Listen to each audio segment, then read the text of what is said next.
तो अस्सलाम गाइस, अभी मैं डिसेंडिंग ट्रैक के बारे में आपको कुछ बताता हूँ। ठीक है, तो इसमें सबसे पहले अपनी दो तीन चीज़ें याद रखनी। कुछ टर्म्स होते हैं like the lower motor neuron and upper motor neuron. ठीक है, तो सिंपली आपने याद रखना है कि lower motor neurons are those that represent in the central nervous system. ठीक है, जो कि स्पाइनल कार्ड और ब्रेन के अंदर पाई जाएगी। बेसिकली हम उनको अपर मोटर न्यूरॉन कहते हैं, सही में उल्ट हो गया था, उनको हम अपर मोटर न्यूरॉन कहते हैं। और जो हमारे पास पेरिफेरल नर्वस सिस्टम में पाई जाती हैं उनको हम कहते हैं लोअर मोटर न्यूरॉन। ठीक है, सिंपल जो स्पाइनल कार्ड और ब्रेन से बाहर है वो सारी लोअर मोटर न्यूरॉन है, बाकी जो है वो अपर मोटर न्यूरॉन। ठीक है, तो सिंपल ये दो टर्म्स आपको पता होनी चाहिए। उसके बाद नेक्स्ट आगे कहते हैं कि what is the anatomical organisation of the spinal cord. ठीक है, तो उसमें आपको यहाँ पे एक you can see this diagram. ठीक है, यहाँ पे आपको डिफरेंट पार्ट ब्रेन के नजर आ रहे हैं। देयर इज दी सबसे पहले ऊपर जो है वो यहाँ पे there is the cerebral cortex. उसके बाद आप आएंगे तो मिड ब्रेन है, फिर हमारे पास जो है वो ये सेरिबेलम दिखाया हुआ है। ठीक है, मेड्यूला है एंड लाइक यहीं पे पॉन्स होता है। ठीक है, उन्होंने जो मतलब कट सेक्शन में यहाँ पे नहीं दिखाया हुआ। अच्छा, अभी इसमें उन्होंने दिखाया हुआ कि इसमें कौन कौन सी मोटर न्यूरॉन थी। ठीक है, तो जब हमने सेंडिंग ट्रैक्स पढ़े थे तो उसमें हमारे पास जो मोटर जो सेंसरी न्यूरॉन्स थी उसमें मोटर नहीं थी। उनका जो फर्स्ट ऑर्डर न्यूरॉन था वो नीचे से आ रहा था, लेकिन इसमें चूंकि ये मोटर न्यूरॉन है तो ये ऊपर से डिसेंडिंग ट्रैक था, तो ये यहाँ ऊपर से आ रहा होगा। ठीक है, so this is the first order neuron. ठीक है, यहाँ पे भी लिखा हुआ है कि this is the first order neuron. ठीक है, तो हमारे जो फर्स्ट ऑर्डर न्यूरॉन है ये ऊपर से सेरिब्रल कॉर्टेक्स से नीचे जा रही होती है। ठीक है, कौन सा रूट जा रहा होता है वो सिंपल मैं अभी आपको पैटर्न बता देता हूँ ताकि जब पाथवे पढ़ाऊंगा स्पेसिफिक तो आपको ईजी होगा। ठीक है, तो बेसिक पैटर्न क्या होता है कि सिंपल सबसे पहले मोटर पार्ट जो हमारे पास सेरिब्रल कॉर्टेक्स का होता है जो कि फ्रंटल लोब के अंदर सेचुरेटेड होता है, वहाँ से हमारे पास जाती है information, motor information through the corona radiata. ये लिखा हुआ है ना कोरोना रेडिएटा। ठीक है, कोरोना रेडिएटा के थ्रू होते हुए posterior limb of the internal capsule. ठीक है, इंटरनल कैप्सूल यहाँ पे एक स्ट्रक्चर होता है कम्युनिटी। ठीक है, उसके पोस्टीरियर लिम्ब के थ्रू मूव करती है और फिर थैलेमस में नहीं जाती। जिस तरह के थैलेमस में इन्फॉर्मेशन सेंसरी जाती थी, अब थैलेमस में नहीं जा रही, अब सीधी ही ये इन्फॉर्मेशन नीचे जाएगी तो मिड ब्रेन, पॉन्स और मेड्यूला वगैरह जो भी उसका पाथवे होगा उसको मतलब करेगी। ठीक है, नीचे जाके ये देखिए डेकोसेशन ऑफ द फाइबर हो रही है। लाजमी नहीं कि डेकोसेशन हो, लेकिन जो हमारे पास जो सेरिब्रल पाथवे है ये मैं आपको नेक्स्ट बताता हूँ कौन कौन से पाथवे में डेकोसेशन होगी, कौन से में नहीं। लेकिन मोस्टली हमने ये कहना है कि जो मोटर पाथवे की डेकोसेशन होती है, एक दो पाथवे जिनमें नहीं होती लेकिन बाकी इसमें डेकोसेशन होती है। ठीक है, तो ये बेसिकली उसका स्ट्रक्चर था first order, second order, third. Second order कौन सी थी? सेकंड ऑर्डर इसमें इंटरन्यूसियल न्यूरॉन्स होती हैं, यानी कि जो फर्स्ट और सेकंड के थर्ड के दरमियान में होती हैं। कभी होती हैं, कभी नहीं होती, कभी छोटी होती है, कभी बड़ी। तो हम स्पेसिफिकली नहीं कह सकते कि कहाँ पर टर्मिनेशन है। और थर्ड ऑर्डर न्यूरॉन कौन सी है? जो कि सिंपल न्यूरॉन इससे ये देखिए ये सेकंड ऑर्डर न्यूरॉन है। ठीक है, जो कि फर्स्ट और थर्ड के दरमियान में पाई जाती है, छोटी सी यहाँ पे होती है।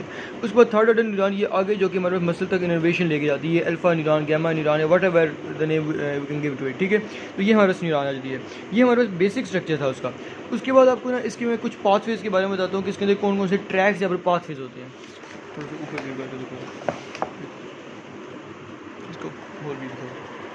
ठीक है, अच्छा इसमें ना आपको भी दो तरह के नजर आ रहे हैं। मैंने लिखा है कि pyramidal and the non pyramidal pathway. तो ये आपने बताना कि पिरामिडल और नॉन पिरामिडल पाथवे क्या होते हैं, मैं आपको बताता हूँ। पिरामिडल पाथवे वो होते हैं जो कि सेरिब्रल कॉर्टेक्स से आ रहे हैं, और नॉन पिरामिडल वो हैं जो कि हमारे पास other than the cerebral cortex brain stem से यानी कि आप कह सकते हैं आ रहे हैं, जिसमें मेडुला, पोन्स और साथ में जो मिड ब्रेन आता है। ठीक है, अब पिरामिडल को दो रीज़न है पिरामिडल कहने की। एक रीज़न तो ये है कि ये मैंने लिखा हुआ है ना पिरामिडल। ठीक है, तो दो रीज़न है पिरामिडल कहने की। पहली रीज़न ये है कि ये हमारे पास ब्रेन के अंदर फिफ्थ लेयर के ब्रेन में मतलब सेरिब्रल कॉर्टेक्स की लेयर्स होती है ना सेल में, तो उसमें ये फिफ्थ लेयर है वो हमारे पास पिरामिडल सेल्स की होती है, तो उससे ओरिजिनेट होती है, इस वजह से हम इसको कहते हैं पिरामिडल।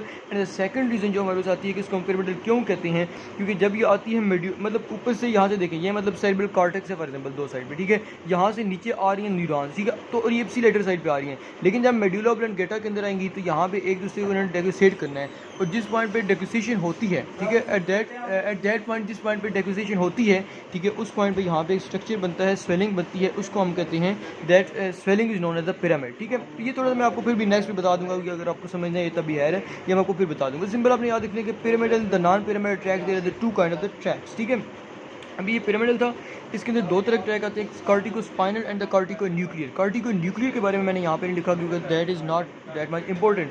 ठीक है, जो कार्टिको स्पाइनल है वो बहुत ज़्यादा इंपॉर्टेंट है। उसके बाद ठीक है, अब आते हैं non pyramidal tracts. Non pyramidal track में वो ट्रैक्स आते हैं जो कि हमारे पास ब्रेन स्टेम से ओरिजिनेट होते हैं, like the reticulospinal, tectospinal, rubrospinal, vestibulospinal and the olivospinal. ठीक है, अब इनके बारे में आपको थोड़ी सी डिटेल बताता हूँ। ठीक है, इसमें क्या होता है। फर्स्ट ऑफ ऑल सबसे पहले हमारे पास आ जाता है कार्टिको स्पाइनल ट्रैक। ठीक है, कार्टिको स्पाइनल ट्रैक क्या काम करता है?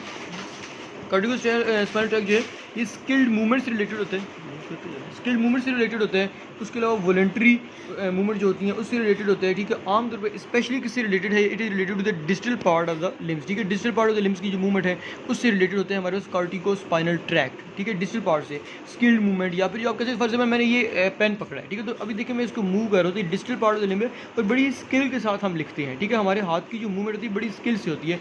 So this movement is due to the corticospinal tract, ठीक है। तो हम कह सकते हैं it is the initiating track, ठीक है, मूवमेंट को इनिशिएट कराता है।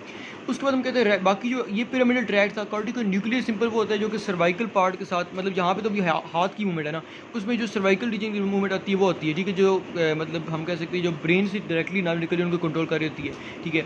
उसके बाद नेक्स्ट हम कहते हैं रेटिकुलर स्पाइनल ट्रैक, ठीक है। रेटिकुलर स्पाइनल ट्रैक कहाँ से निकलता है, कैसे, वो मैं नेक्स्ट बताऊंगा, सिंपल अभी इसकी फंक्शन बताता हूँ, ठीक है। Reticular spinal track it inhibits और facilitate the alpha and the gamma motor neuron, ठीक है, एंड आल्सो स्टिमुलेट या फिर inhibit the voluntary movement of the reflexes, ठीक है, उनको भी मतलब वॉलंटरी मूवमेंट या फिर जो रिफ्लेक्सेस होते हैं उनको स्टिमुलेट या फिर इनहिबिट करते हैं। देन नेक्स्ट काम द टेक्टोस्पाइनल ट्रैक, ठीक है। टेक्टोस्पाइनल ट्रैक इसके काम के होते हैं सिंपल, आपने इसमें याद रखना है, ये मैंने थोड़ा सा लिख दी थी डिटेल, लेकिन आपने ये याद रखना है कि विजुअल स्टिमुलस के साथ रिलेटेड है। यानी कि जब आप फॉर एग्जाम्पल आप खड़े हैं, कोई विजुअल स्टिमुलस आता है, आप उस विजुअल स्टिमुलस पे रिस्पॉन्स करते हैं। फॉर एग्जाम्पल आप खड़े हैं, फॉर एग्जाम्पल आपने खड़े हैं, ठीक है, और आपने देखा आपके पीछे कुत्ता लग गया, ठीक है, कुत्ता खड़ा है और वो जो कुत्ता है वो मतलब आपको बड़े गुस्से से घूर रहा है और लगता है कि अभी आपको काटने वाला है, तो आप उसको देखते ही जो स्टिमुलस है, विजुअल स्टिमुलस के रिजल्ट में आपको जो मतलब करेंगे ना रिस्पांस, ठीक है। अब मैंने यहाँ पे कुत्ते का वर्ड यूज़ किया, मैं वर्ड तो छोड़ के नहीं लगा था, लेकिन चले कुत्ते का, ठीक है, ठीक है।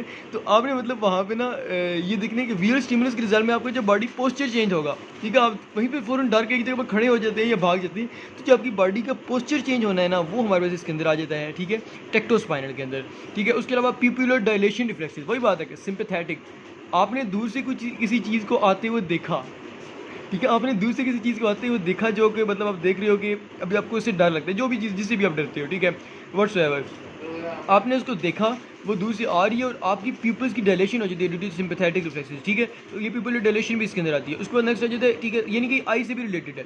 नेक्स्ट आ जाता है रिब्रोस्पाइनल, ठीक है। रिब्रोस्पाइनल क्या है, सिंपल बात याद रखने की, रिब्रो जो होता है रेड न्यूक्लियाई होता है, ठीक है, और इसका काम क्या है, इसका काम ये है कि इट इनहिबिट द एक्सटेंसिव और the anti gravity muscle and it stimulate the flexor muscles, ठीक है। यानी कि आप बिठाने में आप आराम से, मतलब फ्लेक्शन पता है ना क्या होता है, ठीक है, तो उससे मतलब आप फॉर एग्जाम्पल बैठना है तो flexion muscle, flexor muscle involve होते हैं, या फिर किसी भी किस्म की flexor muscle anti gravity movements को रिब्रोस्पाइनल करता है, और जो ग्रेविटी के रिलेटेड मूवमेंट यानी कि एक्सटेंशन होती है उसको वेस्टिब्यूलो स्पाइनल, मैंने लिखा facilitate the extensive movement and keeping the balance, ठीक है। ऑफकोर्स देखिए बंदा जब खड़ा होगा, ठीक है, तो उसका बैलेंस मेंटेन है, लेकिन बैठा हुआ है तो वो उसका प्रॉपरली बैलेंस तो नहीं होता ना। फॉर एग्जाम्पल एक बंदा है चेयर पर बैठे तो ठीक है, वैसे ही अगर बगैर चेयर के 10 मिनट सिटिंग पोजीशन में 10 मिनट के 2 मिनट बंदा बैठ के देखो, बंदा बहुत ज़्यादा थक जाता है, because it is anti gravity, और जो एंटी ग्रेविटी काम है वो रिब्रोस्पाइनल करा रहा है, लेकिन जो ग्रेविटी के रिलेटेड काम है, बंदा एक नॉर्मल पोजीशन में खड़ा है तो एक बंदा 4-5 घंटे तक भी खड़ा रह सकता है, ठीक है। So this is the vestibulospinal, ठीक है। नेक्स्ट आ जाता है हमारे पास के ओलिवियो स्पाइनल, ठीक है। ओलिवियो स्पाइनल ओलिवरी न्यूक्लियस से इंफीरियर ओलिवरी न्यूक्लियस से रिलेटेड होता है, और इसका पहले तो बात ही आपने याद रखना है कि पहले तो उन्होंने कह दिया, ठीक है, उन्होंने कह दिया, इसका रोल सिंपल मैं आपको पहले बताता हूँ कि प्रोप्रियोसेप्शन में थोड़ा बहुत इन्वॉल्व होता है। लेकिन दूसरी बात याद रखनी है कि ओलिवियो स्पाइनल है, पहले तो साइंटिस्ट ने कहा था है, लेकिन अभी साइंटिस्ट को ये पता चला है कि शायद नहीं है, साइंटिस्ट को कन्फ्यूज है कि ये न्यूक्लियस है भी कि नहीं, ठीक है। So this is confusing one, ठीक है। तो ओलिवरी न्यूक्लियस जो है ना, ये मतलब लीस्ट इंपॉर्टेंट है, इतना इंपॉर्टेंट नहीं है। एक और मैंने जितने भी ट्रैक्स उनके एंड पे मैंने एक और चीज़ लिखी है, descending autonomic fibre. Descending autonomic fibre क्या होता है, सिंपल आपने याद रखना है कि सिंपल बॉडी में स्केलेटल मसल ही तो नहीं है ना, बॉडी में बाकी आर्गन भी हैं जिनको मोटर इनर्वेशन चाहिए, तो जितनी भी मोटर इनर्वेशन होती है वो जाती है through the descending autonomic fibre, और ये बेसिकली हमारे पास जो बेसिकली तो नहीं कह सकता, मोस्टली जो पार्ट होता है रेटिकुलो स्पाइनल ट्रैक का पार्ट होता है, ठीक है। तो अभी मैं आपको इसका एक पूरा व्यू छोड़ दूँ, पूरा व्यू आपको मैं दिखाता हूँ इस पेज का, ठीक है। अगर आपने स्क्रीनशॉट लेना हो या फिर तो इन्फॉर्मेशन कलेक्टिव तो आप ले सकते हैं इसका। Thank you.